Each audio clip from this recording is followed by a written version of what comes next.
So I'm currently working on a documentary film. I shot it in a bunch of countries, including countries in Europe, Asia, and North America. It's an experimental film. It's going to be about an hour long, and it's going to be comprised of mostly static shots that I filmed in those countries. And they're all going to have the same theme, which is dark things that have happened in those countries, and I'm going to narrate the whole thing. It's going to be an experimental film, experimental because there's no interviews. So basically, it's only going to be, for the most part, footage after footage after footage. It's going to be like 30-second, 1 minute, 10-minute, shots over and over and over again until it's an hour.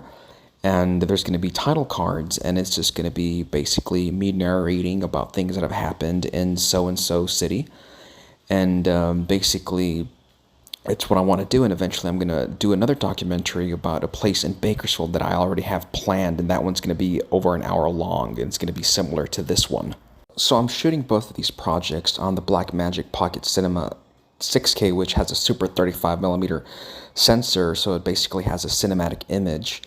And I was partially inspired by the films of James Benning and Ben Rivers and Godfrey Reggio Godfrey, people that make similar documentary films.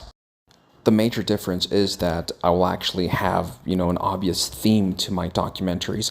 It'll have narration, and there'll be knowledge, and this is a type of films that one could easily do by themselves. The documentary that I shot that is now lost, that I filmed in Australia, which maybe some OG fans have heard about or seen clips of scenes of it, that one required the help of like 10 people because I interviewed a bunch of people across Australia, and that film turned out to be close to 1 hour long, which is, feature-length level for documentary films. But that one was really bad. It was just really bad. The camera wasn't as stabilized, but it was pretty entertaining if you were one of the people that were involved in the making of the film. But this is going to be just a solo film.